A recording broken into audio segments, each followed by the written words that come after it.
from the Economic Survey 24-25, followed by question and answer session. Over to Chief Economic Advisor, Shri V. Anantha Nageswaran ji.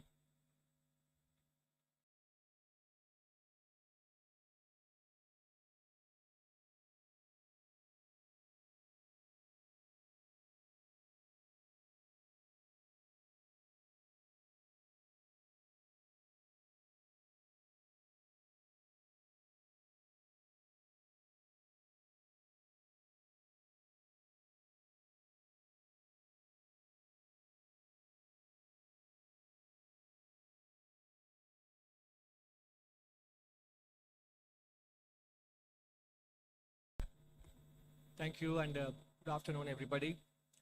Although we are almost at the end of the first month of the current calendar year, still 11 more months to go. I wish you all a very happy and healthy 2025, and I hope you had a good first month already. So we will go into the presentation on what the Economic Survey 24-25 is about. This is a presentation on the Economic Survey contents rather than on the state of the economy per se, although which will be there at towards the end of the presentation as well. The structure of today's presentation, we will cover the following issues: the changing global landscape and how India can rise the game for the new playing field. And in that segment, we will cover 4 areas, as you can see here: reform through deregulation, augmenting internal capacities for growth, the private sector's role in nation building, the energy transition the Indian way, state of the economy regaining momentum, and the growth outlook for FY26. The changing global landscape, we did cover that in the last survey as well. 2024 was the year of elections across the world. And most of us know that both qualitatively and in terms of quantitative dimensions, the world that existed between 1980 and you can choose the end point. Some people would say 2008 or 2012, 16, etc. Roughly about 3 decades was the peak of globalization, hyper-globalization. As you can see in the statistics here, global exports went from 15% plus to 25%. Global FDI flows went from 0.5% of GDP to 3.75% of GDP. Global GDP itself rose 6 times in current prices. Extreme poverty came down because of faster growth in China and India. Internet penetration went from almost nothing to 23% as a share of world population.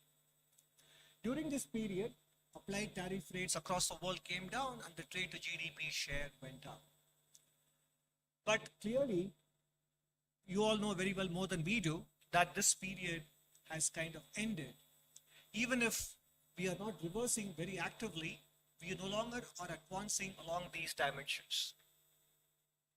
New import restrictions in every year were of the order of about 3,000 restrictions imposed by countries across the world. They have jumped to about 5,000 restrictions in the last 4 years. And the key reason that is cited by countries in imposing restrictions is strategic competitiveness. I think that is the important theme that we have to internalize as a country, both in the policy space and in the private sector space. There is strategic competitiveness. So therefore, efficiency considerations have given way to resilience and supply side security considerations. The value of trade covered under the new import restrictions was as low as $170 billion in 2014-15. Now it's more than $1 trillion, $1.3 trillion. So effectively, I think both import-export and investment flows are being looked at through the prism of strategic competition. And that is a new world which may be with us for quite some time to come, and therefore we need to get used to operating in this space. As a result, world FDI net inflows as a percentage of GDP has come down from around 5% in the first decade to around 1% of GDP. And world exports as a share of world GDP peaked, even though it may not have come down as much as investment flows have come down. Clearly, it is on a declining trend compared to the ascending trend we saw towards the end of the last millennium and in the first decade. One of the outcomes of the globalization era was also the rise of China as a manufacturing power. India also rose as a power in global services. So what has happened in the last 25, 30 years, and it is continuing even now, is in several high-tech, medium-tech areas, the presence of China is pervasive and dominant. And the manufacturing as a share of world gross output, China's share will probably be higher than the combined share of the next 10 countries. It gives them a lot of strategic levers and advantage in several areas, as we will see later in some other dimensions as well. This is an important development along with globalization in the last 40 years. Now, along with the dominance in manufacturing, in terms of the materials and minerals required for global energy transition, let's first take a look at the solar energy. Global demand in 2010 was, China's share of the global demand was very small. And therefore, China's production capacity in those areas was also quite small comparatively. But fast forward 11 years later, while demand has grown even within China, but the production capacity in that country has grown even more than demand, basically giving them an important lever in terms of the source of supply for all ingredients and components related to energy transition. And if you happen to see the September 2024 report of Mr. Mario Draghi on the European competitiveness, the entire 75-page report is full of European concerns about the concentration risk that is there with respect to one country as a source of supply for all critical components and technologies with respect to energy transition and manufacturing, etc. Moving on from solar energy to electric mobility, if you look at the key materials that go into it, copper, lithium, nickel, cobalt, graphite, and the rare earth materials, the dominance, and this is a slide which we have shown you back in July 2024 as well, the dominance of one country is quite clear. And in different stages of production, even if those materials are not mined in one country, the processing happens in a single country, and therefore whether it is the cell components or battery cells. In fact, the truth is every single panel, solar panel we install, every single electric vehicle that we produce in this country, naturally the dependence on a single source for supply keeps increasing. So that dependence has to be kept in mind in the pace of transition towards renewable energies and also with respect to electric mobility. So this is the global context, that the era of globalization, faster and larger movement of trade and goods and services and investments is behind us. And there is a huge presence of a single country, a phenomena that we have not seen in a very long time, at least since World War II. So given this, naturally, we have to raise the game for a new playing field. The playing field has changed, and the game has to be rely on domestic drivers of growth. So what are those domestic drivers of growth? That is what is part 2 about. Just to recap, we do have a goal, a legitimate economic and social aspiration to become a developed country by 2047.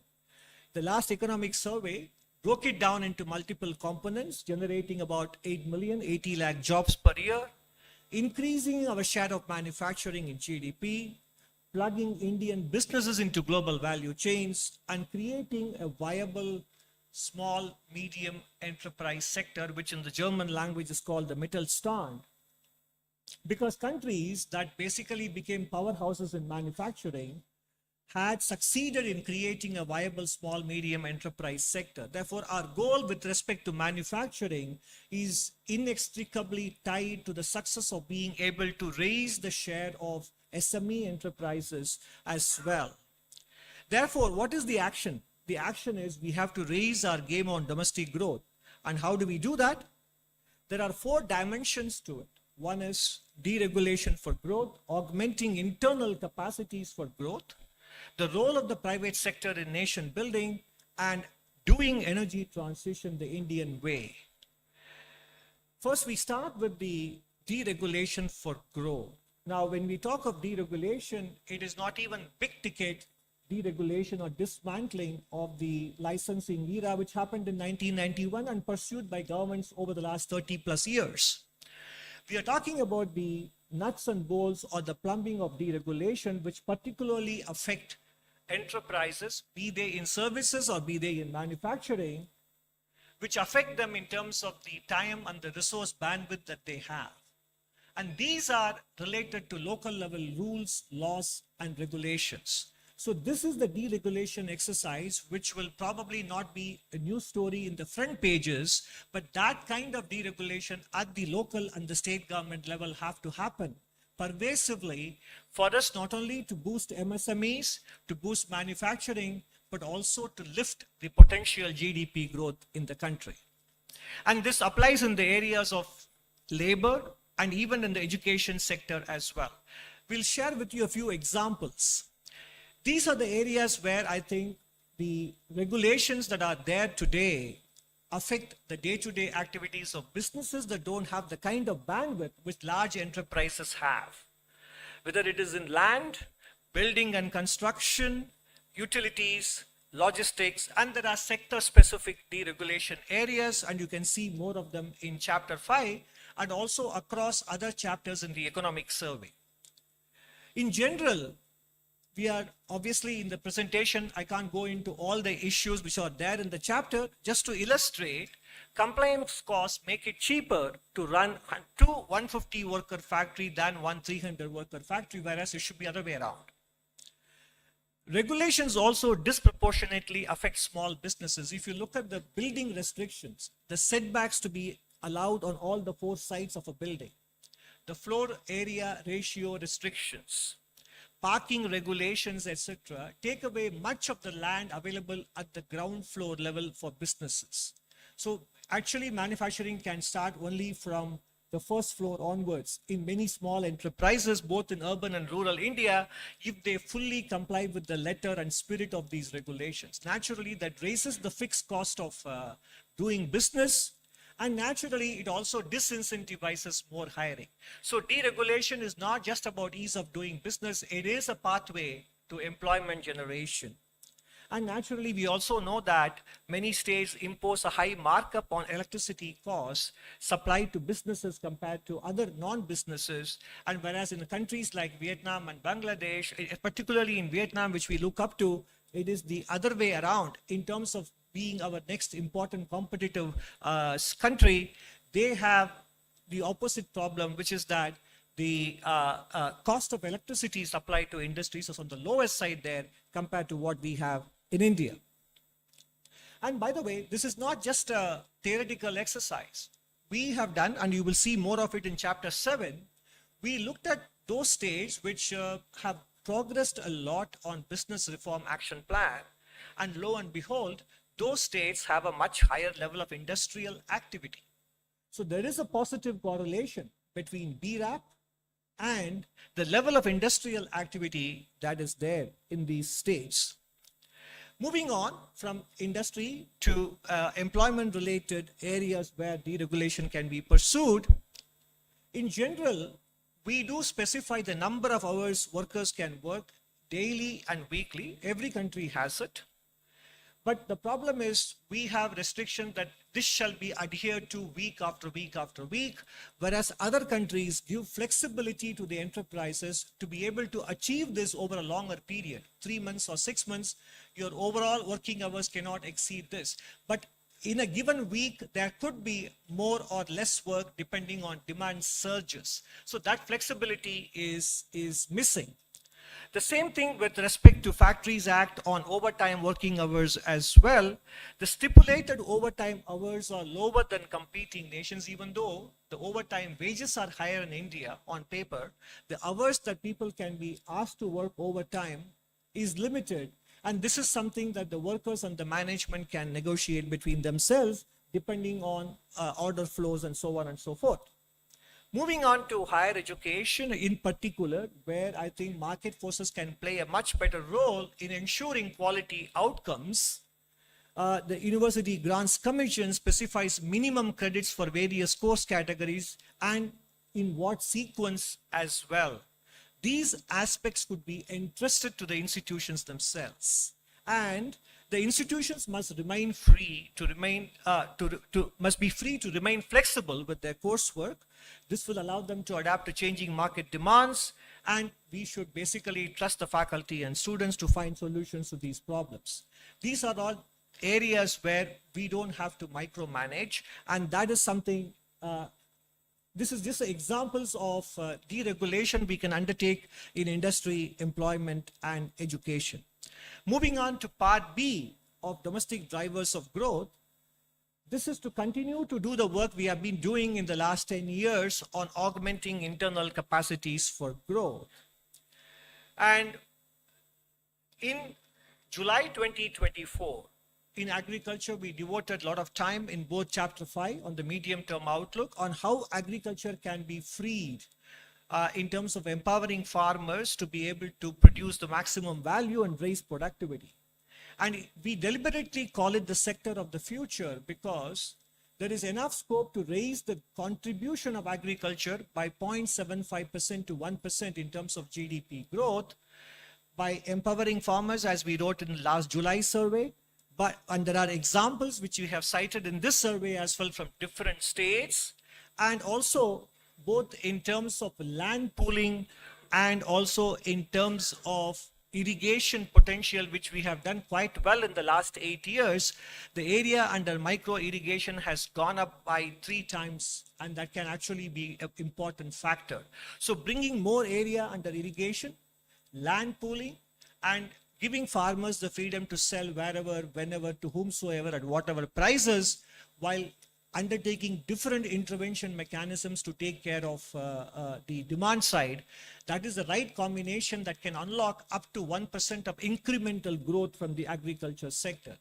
And given our size and given the impact climate change will have on some other nations in Africa and Asia, this will also give India a huge diplomatic and strategic leverage if we are able to become the breadbasket for many countries around the world. So this sector is not something that countries do well in their early stage of development, but given the change in globalization and given climate change, this sector can be a sector for the future as well. And as you see here on the left side, allied sectors in agriculture have been able to grow at much faster rate than the mainstream crops and food grains. So therein lies the clue as to what are all the elements from those areas which can be applied to traditional crop areas that will lift the overall growth rate of the agriculture sector.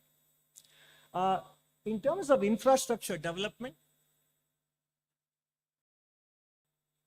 we have done quite well in the last 10 years in particular, whether in terms of introducing new trains, new airports. We're contributing to reduced turnaround time in ports, coming down from 48 hours to 30 hours in the last couple of years, and capacity additions in the power sector, falling data cost, and expansion in telecom infrastructure. These are some of the illustrations we have picked up for highlighting here, but there are more details in chapter 6. We also, last time itself, we wrote about the turnaround logistics costs also have come down in the country, and turnaround time in toll booths, etc., and road transport are all contributing to higher production and distribution efficiency in the country.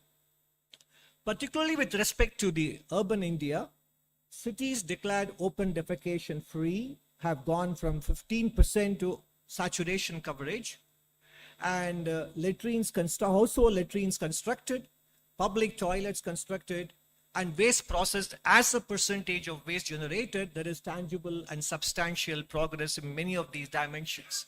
On the right side, what you see is that PM Awas Yojana urban, and also Amrut in terms of water coverage, 70% tap water and 62% sewage coverage.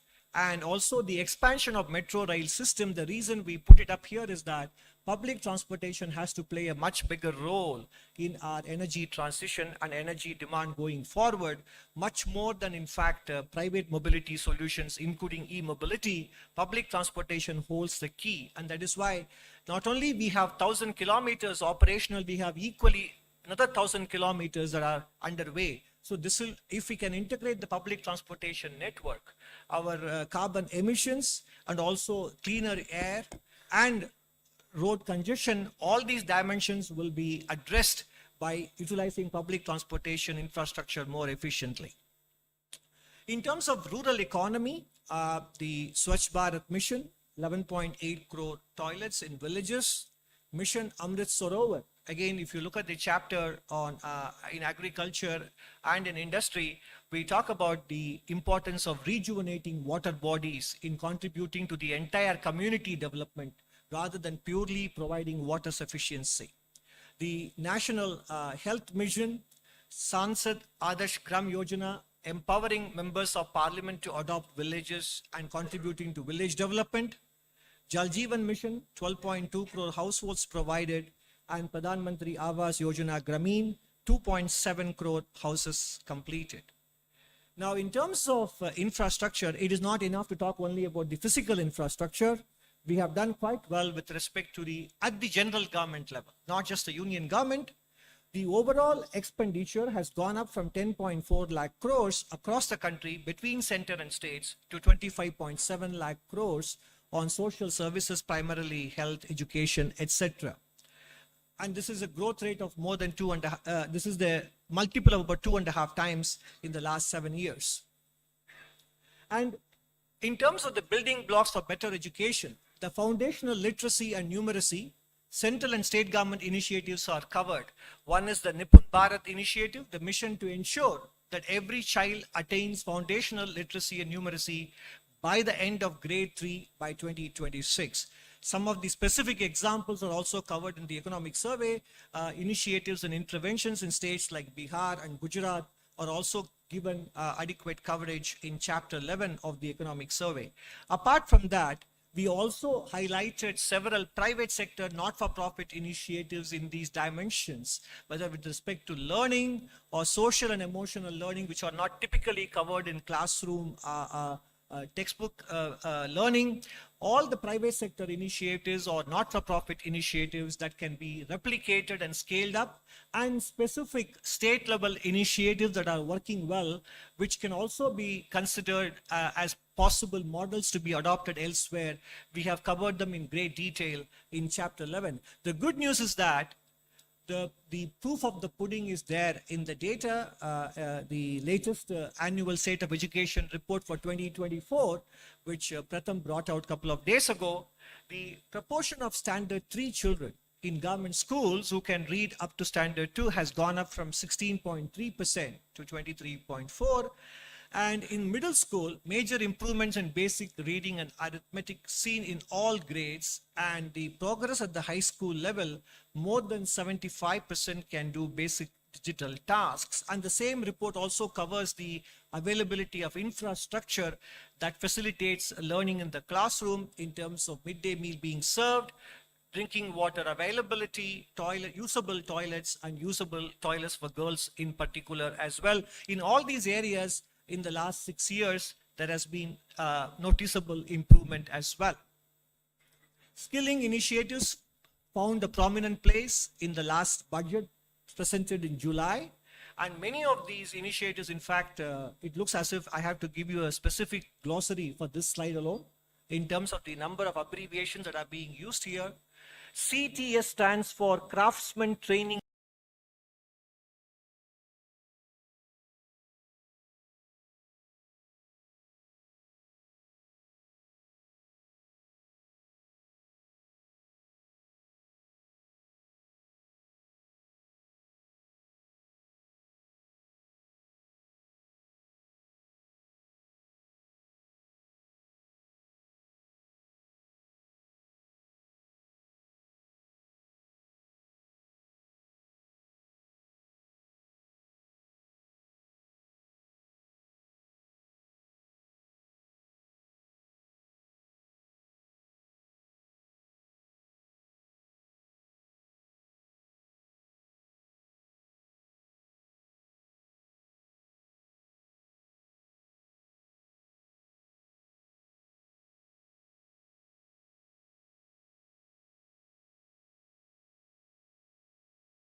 CTS stands for Craftsman Training.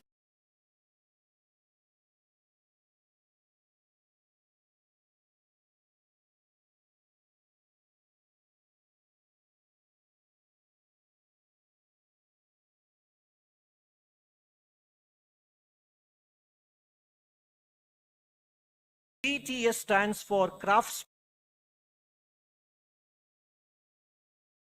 Training.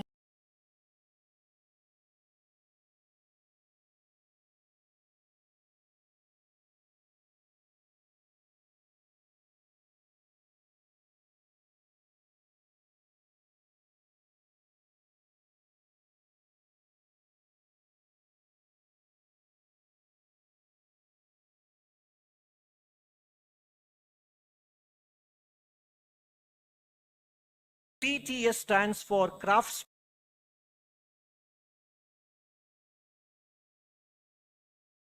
Training.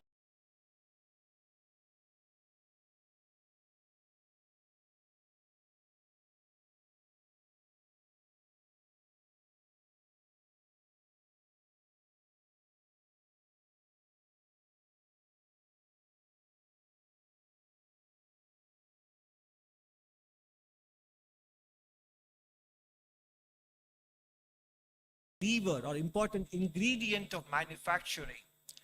In the PLI schemes for white goods, we have covered a box item on the success of the air conditioners with respect to the PLI. The entire value chain for air conditioners manufacturing in the country is now in place. And particularly with respect to white goods, 43% of the new applicants in the scheme are micro, small, and medium enterprises.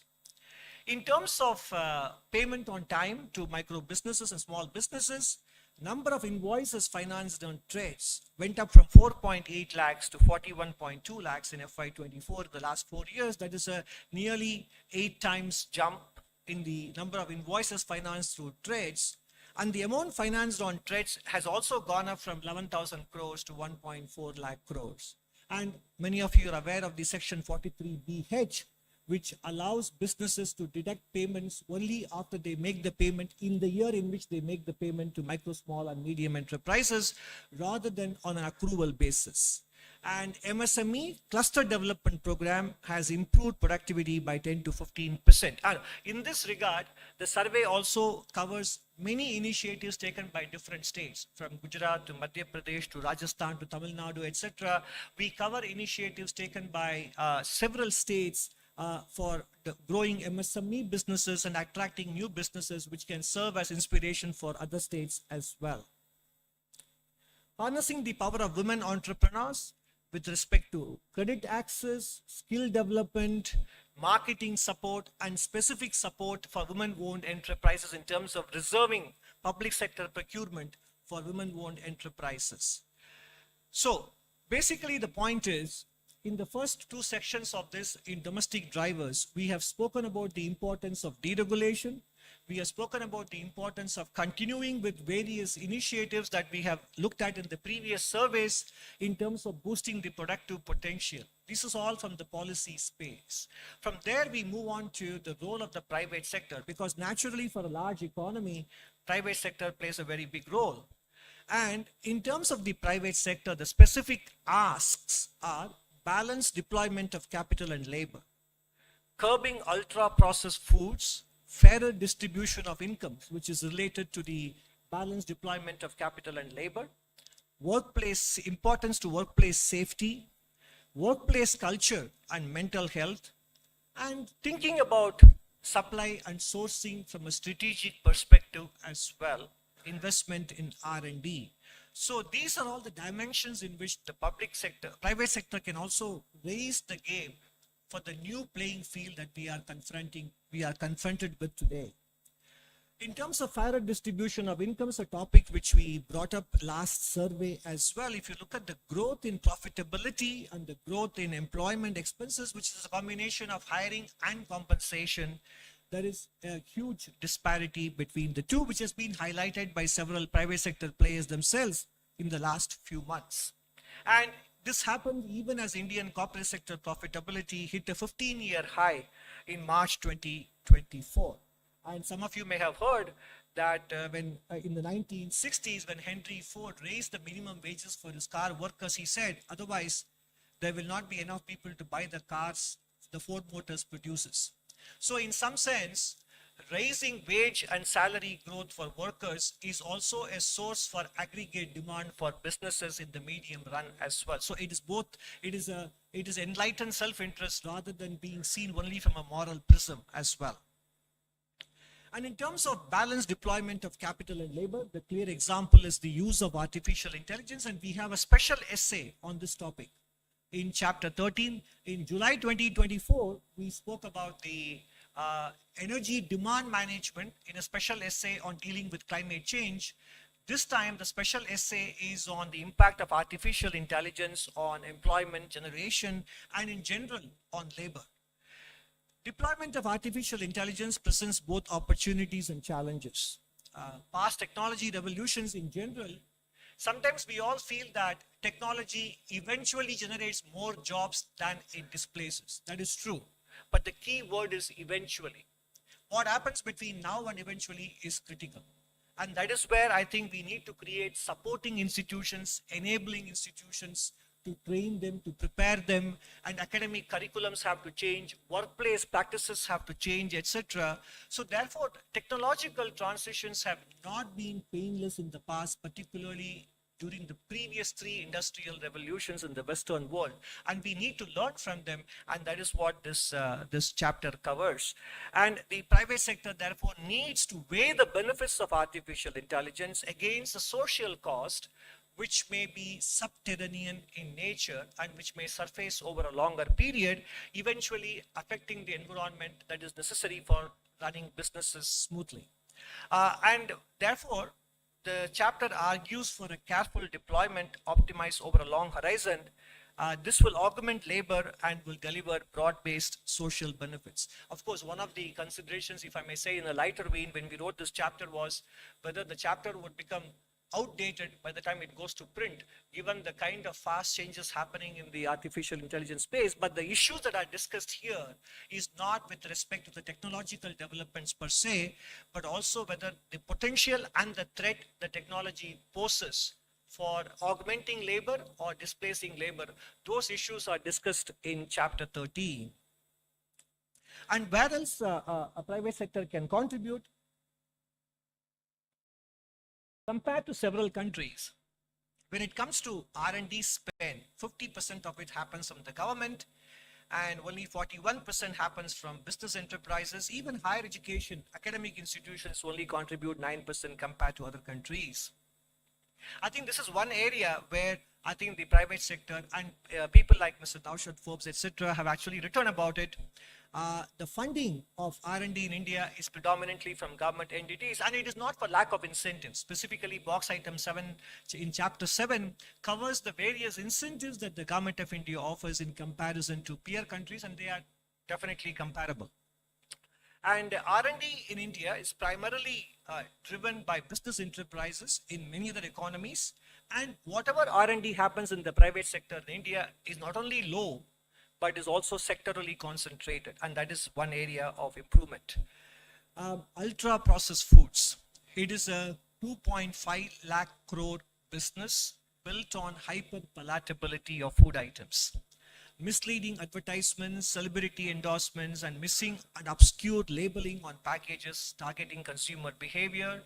Ultra processed foods are directly associated with exposure to cancer, respiratory, cardiovascular, and gastrointestinal health outcomes. And poor dietary intake, unfortunately, is also associated with adverse mental health.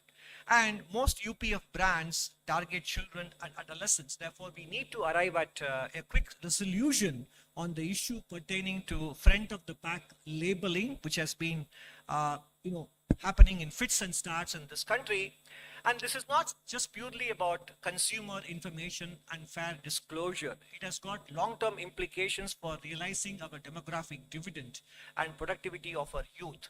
Because we initiated the coverage of mental health in a big way in the last survey, and we continue that in this survey as well, and you can find more of it in chapter 11. 4 particular variables have a big implication for mental health. those who rarely use smartphones, those who are close to their friends and relatives, and those who basically have social connect and physical activity and who consume healthy foods, they have a very high mental score. But if your consumption of ultra processed foods is frequent, and if your family closeness is not much, and nor do you have enough free time for yourself out in the open, and if you rarely exercise, then your mental well-being score is very low. It is not a theoretical construct, it is an empirical finding across the world, including in India. And lower mental health naturally has a direct correlation with the number of working days and overall productivity as well.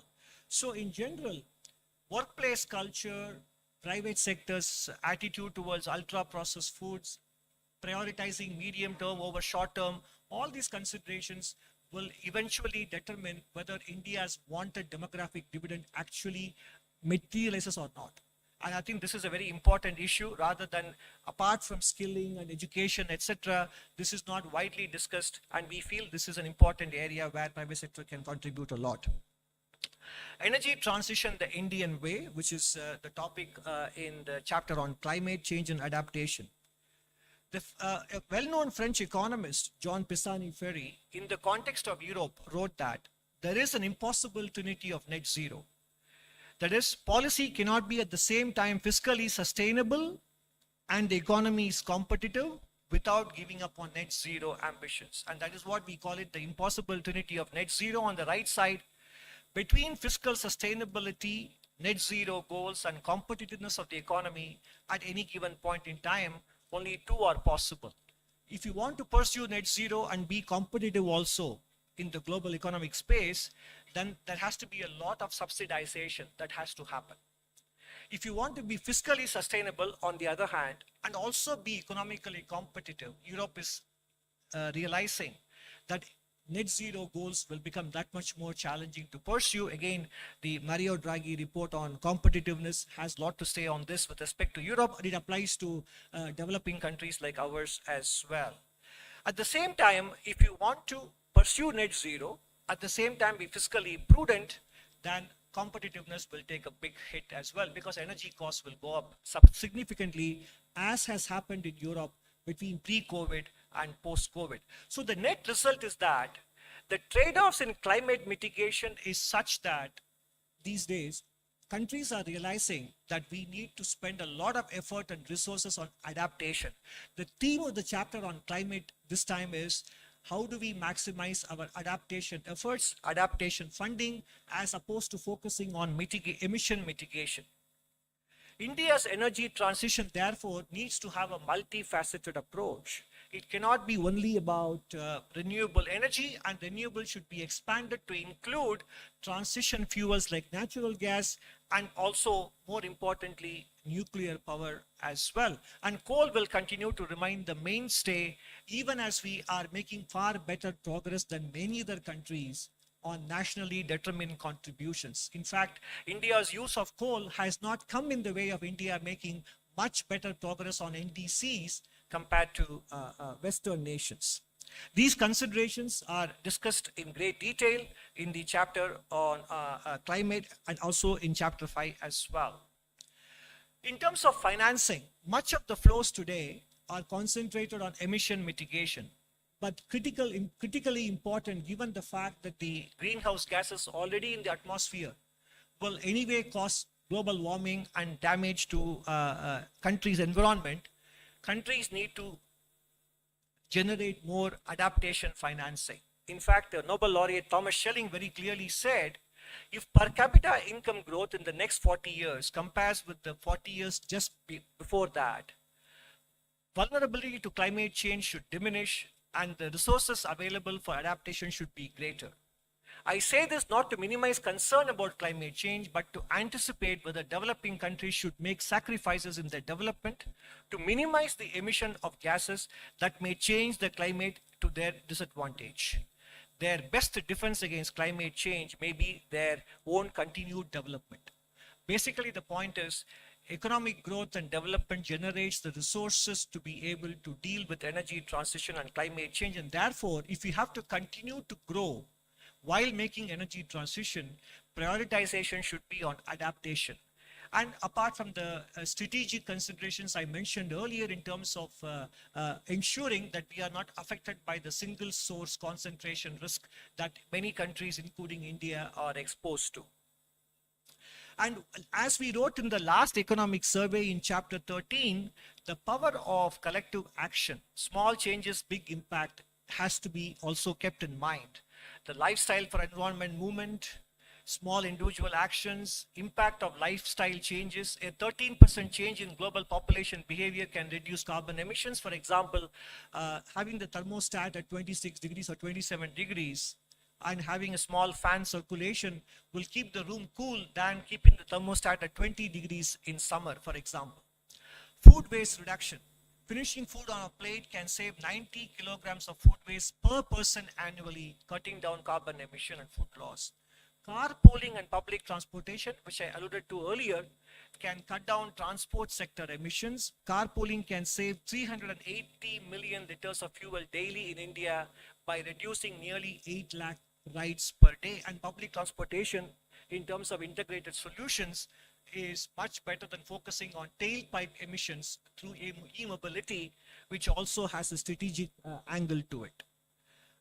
Recycling power. Recycling 1 ton of newspaper can prevent 25,000 liters of water wastage, contributing to more efficient resource use. Finally, we come to the state of the economy, which is the current. The economy grew 6% in the first half, and second half, it is poised to do better.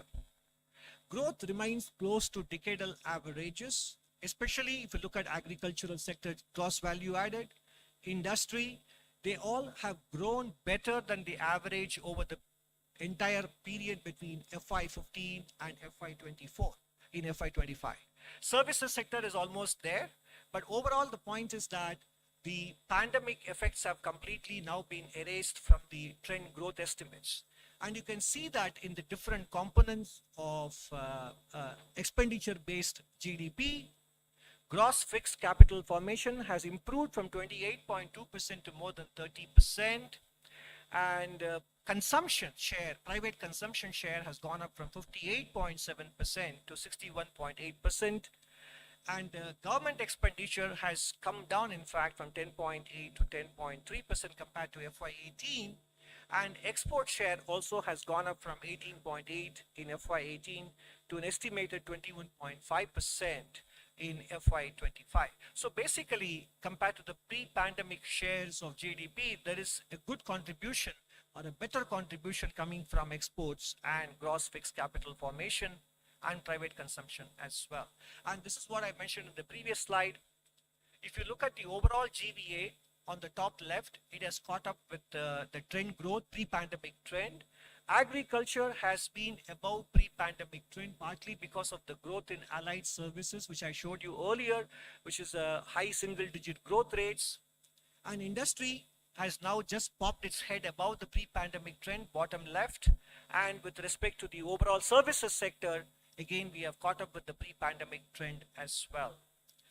Inflationary pressures have come down, barring a few items. If you look at the left side, you see the core inflation, core food, consumer food price index, overall core inflation, and the CPI inflation. Core inflation is below 4%. Overall inflation is 5.2%, and the food price inflation index is close to about 8%. But if you remove specific items, then you can see that overall inflation trends are very subdued, and that is what the right side chart confirms for us. Headline inflation is 5%, but excluding tomatoes, onions, and potatoes is about 4%. Excluding pulse and vegetables is below 4% as well. In terms of export growth, while the headline numbers in merchandise exports may appear subdued, if you strip out petroleum and gems and jewelry, the growth is close to 10% between FY24 and FY25 in the first 8 months of the current financial year. And services sector in general have continued to grow in terms of the surpluses, and in the first half of the first 9 months of April to December 2023 and 2024, there has been a bigger surplus on the services trade as well. Naturally, all of this resulting in a balance of payments, which is very comfortable. Around 1% of GDP is the current account deficit. And therefore, financing this current account deficit has been not a problem despite successful and profitable exits by many businesses in the last 2 years. Even as the gross inflows are improving, the repatriations on account of profitable exits or transfer of ownership from direct to portfolio investors hasn't posed a problem for the current account because of the subdued oil prices, strong private transfers, and good export performance in the services sector, contributing to a current account deficit which is just around 1% of GDP. The growth outlook for FY26, we projected 6.5 to 7% for FY25, and this time we are projecting a growth outlook between 6.3 and 6.8% for FY26, which is in line with the projections made by many international organizations as well. The risk factor, of course, again, not only because of the changes in the global playing field, global stock markets also have become lately volatile, as we witnessed earlier this week. And we have an interesting box item in chapter 2 looking at the correlation between S&P 500 and the Nifty indices.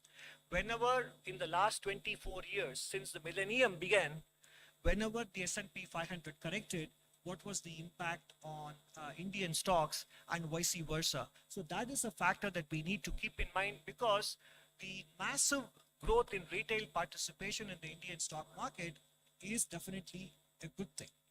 But also, when the market corrects, it could have implications for spending intentions, and sentiment effect, etc. could be significant. And that is one risk we have kept in mind when we came up with the outlook between 6.3 and 6.8% for the real GDP growth. And as we always say, we will be very happy to be proven to be wrong and conservative if the final outcome turns out to be better than 6.8 as well. So to sum up, how do we raise our game for a new playing field when globalization is no longer going to provide the tailwind in terms of export growth and foreign investment growth? We need to deregulate to make it easier for small and medium enterprises to grow. Deregulation is about removing the fear of growth in micro, medium, and small enterprises. And this is about the plumbing and the nuts and bolts of deregulation, which are primarily there in the state and local government space. We have to continue to augment internal capacities for growth.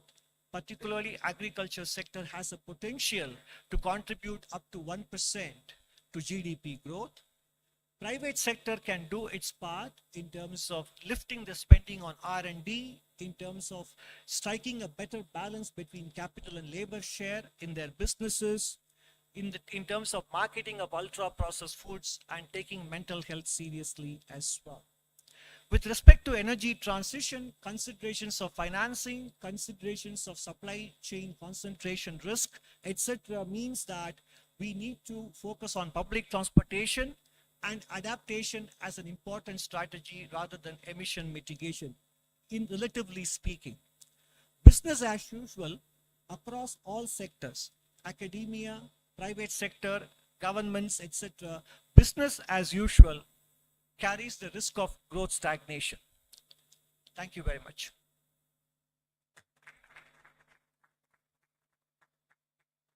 Thank you, sir, for the presentation. Now floor is open for the questions. So starting with 127. Please introduce yourself and your organization's name, and then mic at 127.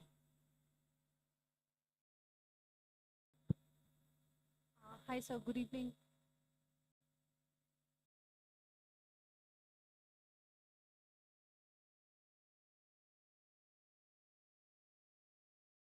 Hi, sir. Good evening. Ruchi Bhatia. This is Ruchi Bhatia from Bloomberg News. Your economic survey, sir, did make a case for deregulation and asking states to really get out of the way so that businesses can do better.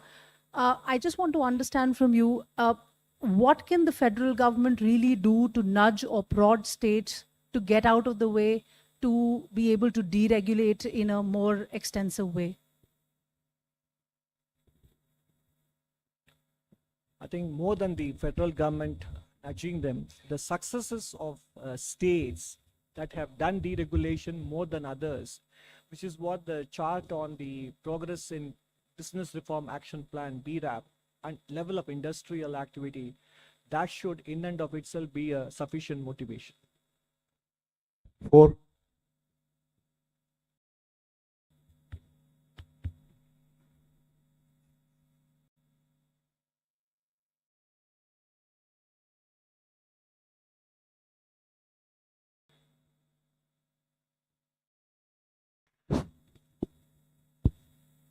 Satimsi Jaipuria, this side from CNBC TV 18. Sir, your survey did mention about employment. It also warned about AI taking away a lot of roles, but also said that employment at the level when it comes to the private sector, a lot of working hours need to be managed. At factory level also, working hours need to be regulated. There should be a flexible working hours to be given to the employees.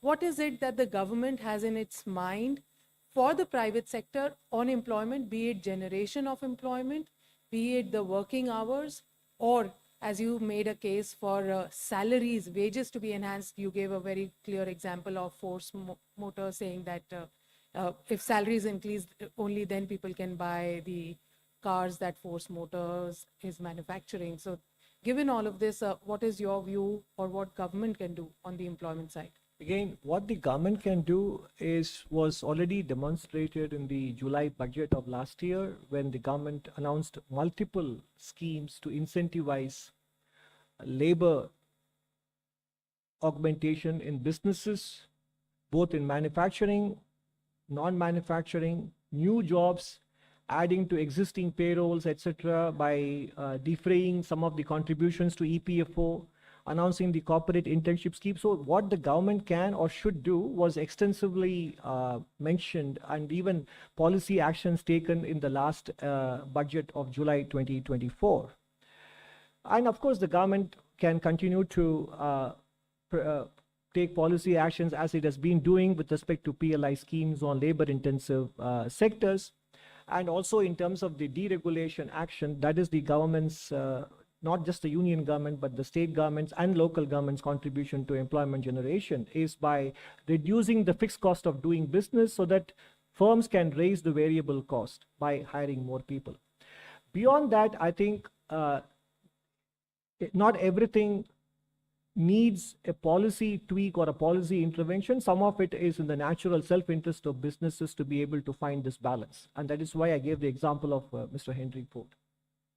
I'll just ask my colleague Anuradha, do you have anything to add? No. 2.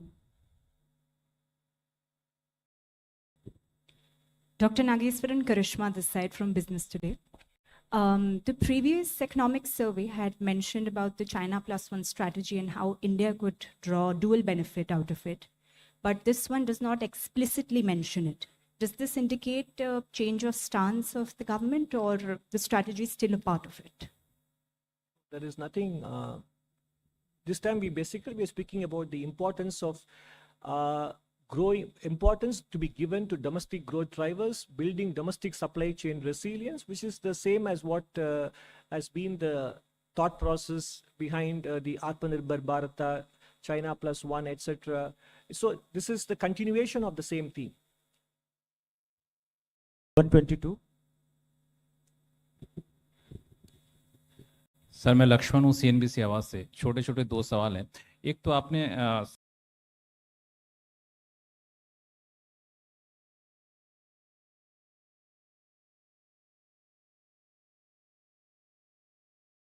CNBC आवाज से छोटे छोटे दो सवाल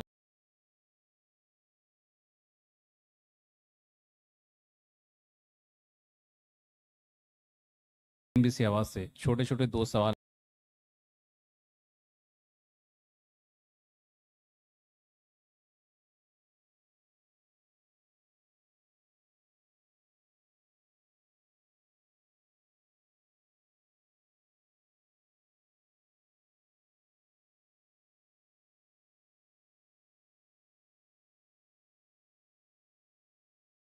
एक तो आपने